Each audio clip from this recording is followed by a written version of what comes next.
Hello once again, men of Desert View. Congratulations on reaching right about the halfway point through our spring semester. I pray that this journey thus far through this incredible book of Acts has been very, very profitable for you on many levels thus far.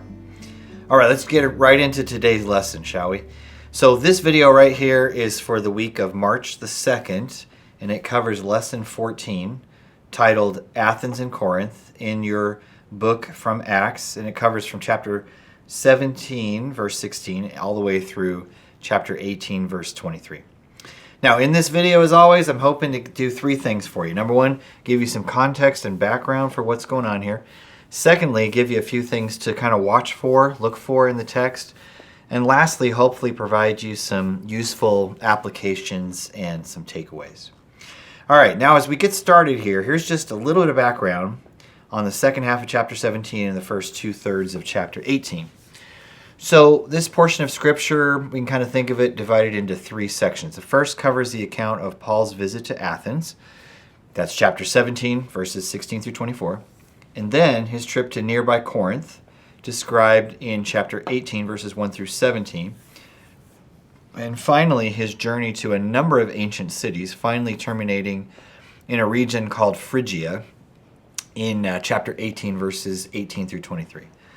So at this point, Paul is about in the middle of his second of his four missionary journeys, which started around 51 AD and lasted about 2.5 to 3 years. So let's begin with some context. How does Paul end up in the first of his destinations, Athens? Now, as we saw in the previous chapter, Paul had left Berea after he'd had quite a bit of success there, actually, sharing the good news about Jesus amongst the Berean Jews, as well as some of the prominent Greek men and women.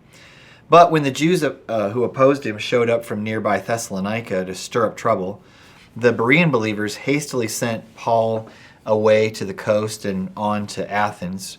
So if you know your geography here, this would be traveling from northern Greece down to southern Greece, which is a distance of about 315 miles.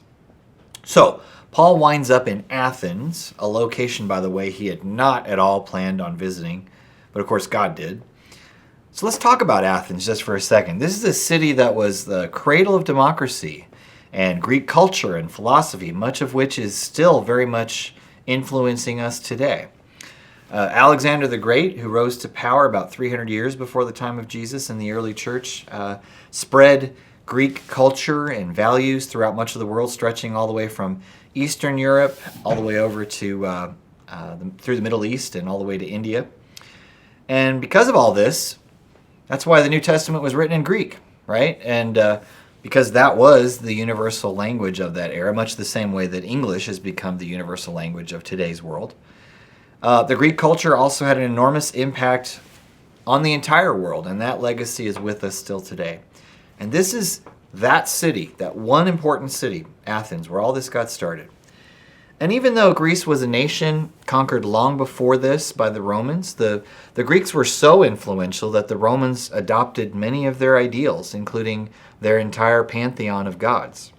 So here we've got the Apostle Paul, God's chosen man to bring the gospel to the Gentiles, showing up in this influential city.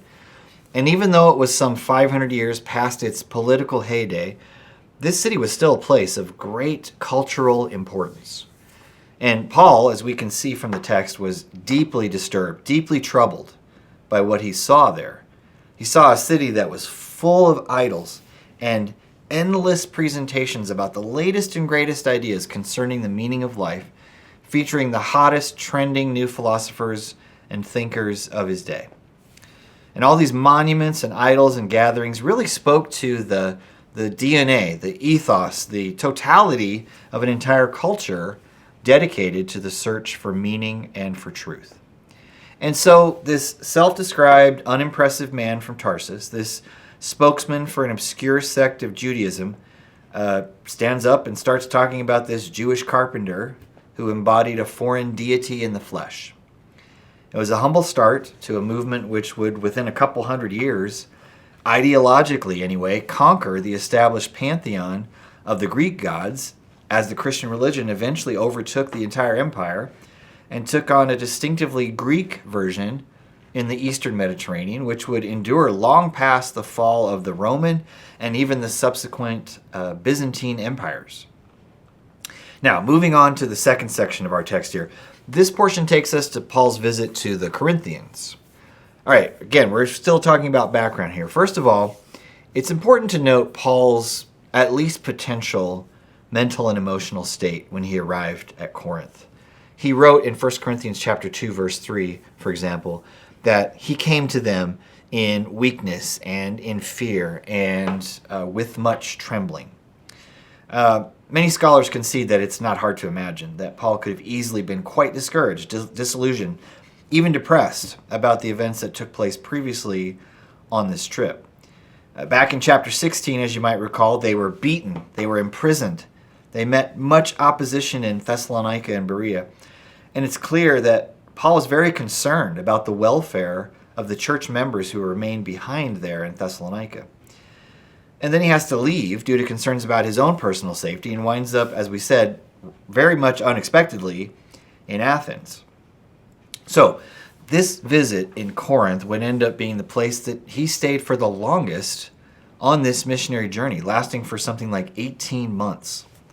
That's important to pay attention to, I think. It's clear from Paul's writings to the Corinthians that they held a very special place in Paul's heart. I mean, it's also clear that this was also a church fraught with multiple issues. I mean, in other words, they put the fun in dysfunction. You know what I'm saying? Leadership issues, factions, even the unwillingness to confront an incestuous situation going on in the life of one of their own members. But given the backdrop of the city of Corinth itself, this kind of dysfunction, it kind of makes sense, contextually speaking. So let's talk for a second about Corinth. Corinth, like Athens, was also a very important city. Many scholars think it was also a much larger one than Athens was at this point in history. Corinth was known for being a great center of trade and commerce, but even more so, it had a reputation as Sin City. So it's kind of a combination of New York, San Francisco, and Las Vegas all wrapped up into one. In fact, in that era, there was a common phrase that to Corinthianize someone meant to corrupt them in the worst way imaginable. Okay, so continuing on to the third portion of our passage here. That part covers Paul's journey from Corinth to Phrygia, over in what is now Turkey. But first, he traveled through many other ancient cities, including Cenchreae over in Greece, Ephesus in what is now Western Turkey, Caesarea on the Israeli coast, Syrian Antioch, also in what is now southern Turkey, and then on to a region called Galatia, which is over in what's now northern Turkey, and finally Phrygia, as we said, in modern-day western Turkey. So this portion of his trip alone took Paul over a distance of 2,569 miles. So now you can see why this trip took 2.5 to 3 years to complete. So now let's switch gears and talk about some things to look for specifically in the text. Let's go back to the top of the passage, go back to Athens again. We see here in the latter portion of Acts 17 that Paul enacted his typical MO whenever he arrived at a new location, right? So in Athens, he goes to the synagogue. He always started by meeting with the Jewish population in the local synagogue. But here, again, because Paul is so moved, disturbed. The word that's used here is actually translated as provoked at the idolatry found in Athens. Paul also seeks out a platform to engage the citizens in the marketplace. And then we notice that he's invited, or actually the word used here is cajoled or seized, to come speak to the crowd at Mars Hill, the Areopagus, which was a prestigious place typically reserved for the authoritative scholars of the age. And here we see at the Areopagus, otherwise known as Mars Hill, that Paul really does enact his "I become all things to all men, that I may by all means save some" approach to ministry. He skillfully begins his address to the listeners by appealing to their devoutness and their altar to an unknown God whom he hopes to introduce them to. He also cites two of their respected poets, Epimenides and Aratus, which we see quotes from there in verse 28. However, Paul does introduce some ideas that are quite contrary to Greek philosophy and thought. You see, the Athenians saw themselves as racially superior, having descended from a unique ancestry. But in contrast to that, Paul asserts that all men descended from one common ancestor. Also, most Greeks believed in a deist concept in terms of their relationship with the gods, in that the gods were indifferent to humans for the most part. But Paul's teaching that God actually has determined specific times for humans and the exact places where they should live so that they would seek him and find him. That's a drastically different view of the divine personality than what the Greeks believed. And then, most stunning of all, Paul is teaching monotheism here, in a culture absolutely committed to polytheism. There were hundreds, if not thousands, of major and minor deities in the pantheon of Greek mythology. And Paul is contesting all of that by saying, no, there's actually only one God. And building on that, Paul also makes it clear that this one God of whom he speaks is not at all represented in idols of wood, stone, and precious metals. In fact, he transcends all of that. And this challenge directly threatened a great deal of the ancient world's industry, one that was dependent on the sale of idols of all shapes and sizes. And lastly, Paul here mercifully tells them what this God expects of them. Now, this is radical. So instead of promoting the potential benefits of giving this God or that God alms or sacrifices in order to get something from him, this God, Paul says, expects repentance.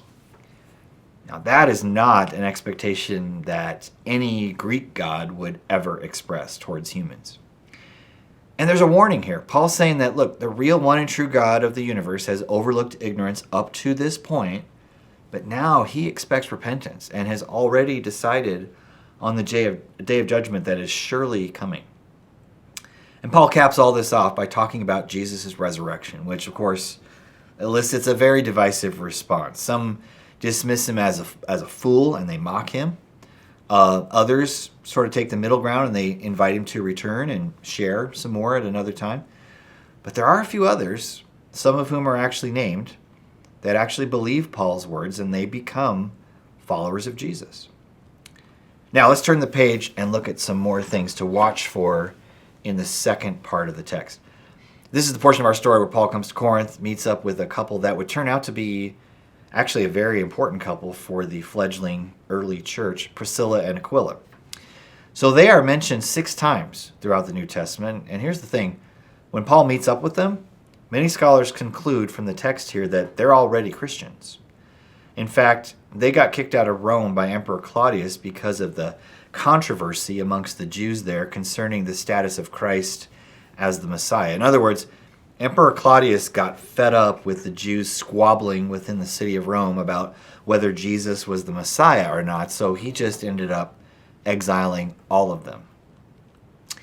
And here's some other interesting things about Priscilla and Aquila. They'll become key partners, as we're going to see, in ministry with Paul. Also, interestingly, Priscilla's name is most often listed first, which is exceedingly rare and very unusual for this period of history. This leads many scholars to speculate that she either comes from a higher socioeconomic status than Aquila did, or she had a higher place of prominence and respect within the early church, or perhaps a combination of both.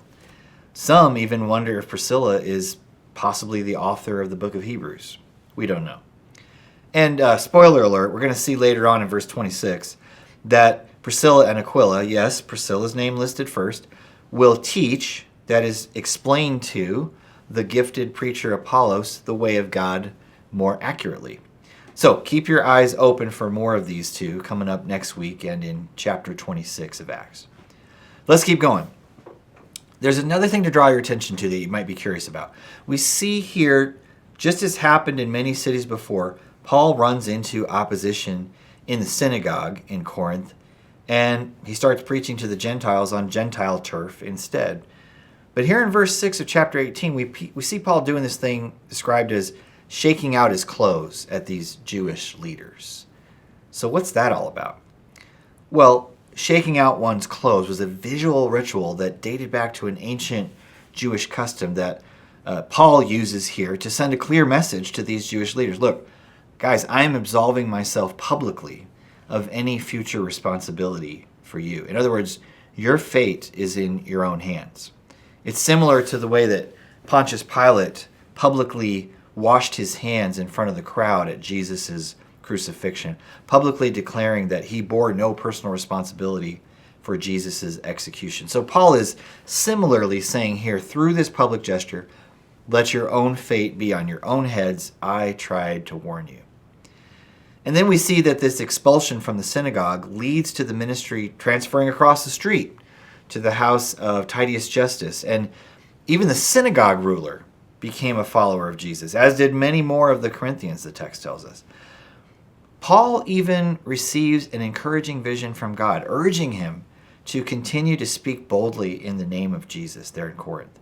And again, Paul stays on in Corinth for a year and a half. It's a major investment of his time compared to most of the other congregations Paul spends time with during his missionary journeys, which tells us that Paul obviously saw the need to invest himself into that church and the depth of the relationship which he had with those people there. I think it's no small thing that two of the longest letters Paul wrote to any of the churches were written to these dear ones. And many agree that there probably were a couple of other letters that he wrote to them that have since been lost to history. Okay, then we have the incident described in chapter 18, verses 12 through 17, where the Jewish leaders of the synagogue in Corinth try to make the argument that Paul's teaching were a contradiction not to Jewish law, but against Roman law. But before Paul can even utter a word in his own defense, the proconsul of Achaia, Gallio, dismissed the case. He said, look, this is a religious, doctrinal matter. It has no bearing in a civil courtroom. All parties concerned should just settle this matter between themselves. Okay, so what's a proconsul and where is Achaia? All right. A proconsul was a similar official to what we think of like a governor today, right? Achaia today is a small province within southern Greece, but back in Paul's time, Achaia was the entire region of southern Greece, which included prominent cities like Athens and Corinth and Delphi and Sparta and much of the surrounding region. We also know from archaeological evidence that Gallio was a major official. In other words, this guy was a big deal, and he was well known to the emperor. This evidence actually helps us to pinpoint the time frame of this trial as somewhere between the latter half of 51 AD and the first half of 52 AD, because that's exactly the time frame where Gallio served as proconsul, which means that Paul arrived in Corinth somewhere around probably 49 to 50 AD. And all this, of course, only increases our confidence in the accuracy of the scriptures. Anyway, let's talk about the impact of Gallio's ruling, of his decision here. Now, whether Gallio intended this or not, this ruling had an enormous impact on the growth of the early church. It actually created a legal precedent that Christianity would enjoy the same legal status as Judaism, as a religion protected under Roman law, which would allow it to be freely practiced. You see, up to this point, there was no Roman authority that had provided any sort of stamp of protection over it. Now, later on in the 60s, that is the AD 60s, Rome's policy towards Judaism and Christianity would change. But at least for the coming decade, the gospel could be proclaimed in the provinces of the empire without worry about conflicting with Roman law. So we see the immediate result of this ruling in verse 17. The Jewish leaders, frustrated, angry, ticked off at not getting what they wanted, they seized the new leader of the synagogue, Sosthenes, and they beat him right there, right outside the courtroom, to which Gallio turns a blind eye and he wants nothing to do with any of it. All right, now let's take a look at some details to pay attention to here in the final third portion of this passage. Paul's winding trip from Corinth to Phrygia in verses 18 through 23. The very first couple things we notice is Paul gets a haircut because of a Nazirite vow, and then takes Priscilla and Aquila with him to Syria. So let's look at the first two of these details. What was a Nazirite vow? Well, first of all, this word is not to be confused with Nazarene, which means one who is from Nazareth, which of course was Jesus' hometown. That is where he grew up in ancient Galilee. A Nazirite was someone who was consecrated to God and took a vow which included abstaining from anything that comes from a grapevine or cutting one's hair, amongst a number of other things. If you're curious about that, you can read about the Nazirite vow from Numbers chapter 6. Now, some people have wondered about why Paul would follow such a tradition, citing all of Paul's teachings about we're no longer under the law, now we're under grace. However, Paul would still have considered himself a Jewish Christian, a Messianic Jew, and his practice of this Nazirite vow would be equivalent to one of us today, perhaps practicing fasting or abstinence from things in our culture in order to set ourselves apart from the culture around us.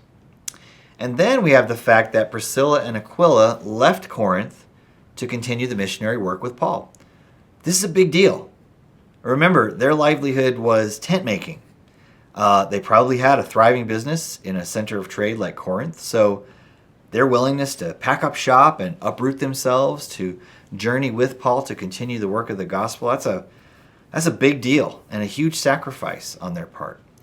It just demonstrated how committed these two were to Paul and to the mission of the gospel. It would appear from the passage that follows that Priscilla and Aquila decided to stay at Ephesus, once again over in modern-day Turkey. He didn't complete the rest of the journey with Paul to the remainder of his destinations. Paul would continue that remaining 2,200 miles on his own. Now, he might have had other traveling companions with him, probably did, but Luke's account doesn't tell us. So in verse 23, we see that Paul spent a season there in Syrian Antioch, and then we see that he went on to Galatia and Phrygia, which are, again, two regions in what was called Asia Minor back then, but is now modern-day Turkey. And this departure from Antioch represented the start of Paul's third missionary journey, which you'll read all about very soon. All right, so now it's time to ask ourselves the all-important question, why and how does any of this matter to you and me? Well, what are some takeaways that we can learn from and glean from our text here? Well, first there's the example that Paul gives us of how to share our faith like he did on Mars Hill. He did not start with these people from his own point of reference as a Jewish man. He shared Christ with them by meeting them on their own turf and on their terms. So the challenge and the encouragement to you and me is this. How do we share Jesus with those around us in our mission field, in our sphere of influence, by meeting them where they're at, from their worldview, addressing what matters to them and making that our starting point? For many of us, that probably just begins by listening to them, really hearing them and seeing them well, asking good questions that lead to meaningful conversation that conveys care and interest in what matters to them and the concerns that they're carrying, and helping them to look at things maybe from a different point of view without brashly confronting or challenging them. Second one of our takeaways is this: the example of the ups and downs of Paul's ministry. Think about it. Here he is, fulfilling his calling to take the gospel to those who need to hear it around the world, and yet he's experiencing trials, tribulations, difficulties, arrest, beatings, opposition, unexpected and unplanned changes of itinerary. From the outside looking in, this is not looking good, right? Many of us in our modern day church or missions work would look at Paul and probably say to him, Paul, you might want to reevaluate your ministry philosophy here. And honestly, many of us in Paul's place could easily become discouraged, disillusioned, confused. So two things here. One, discouragement and doubt are not antithetical to faith. Doubt actually creates room for faith to be strengthened. Let's be real. Our tendency as human beings is to rely on ourselves, to rely on our own strength. But Paul learned through these trials he faced that God's strength is made perfect in our weakness. Paul also learned to bring his toughest challenges, his greatest struggles, and all of his hardest and ugliest emotions and surrender them to God. Remember God's response to Paul's pleading to remove his thorn in the flesh? What did God say back to Paul? He said, "Paul, my grace is sufficient for you." So it's so easy for us to condemn ourselves or others for experiencing doubt and having strong emotions like fear and anger and shame and guilt and grief. But all of these things are God-given emotions that he invites us to bring to him so that we can receive the comfort and instruction and the wisdom that he offers. 1 John chapter 3, verse 20 says this, "For whenever our heart condemns us, God is greater than our heart, and he knows everything." The other lesson to be learned here is that success or even failure are not necessarily signs of being in or out of God's will. We know, of course, in hindsight, that Paul was squarely in the center of God's will. Of that, there can be no doubt. And yet he suffered terribly. So suffering's not a sign of being outside God's will. And neither is it a hallmark of being in God's will. The takeaway here is God's accomplishing his will to be done in us and through us, and oftentimes despite us. So we need to learn the lesson that Paul did. Suffering in opposition and doors being closed in our faces doesn't mean we're not doing what God has called us to do.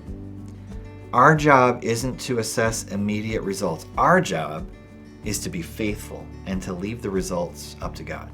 I want to thank you for watching, men, and I pray that you continue to be richly blessed as you mine the riches of the Word of God.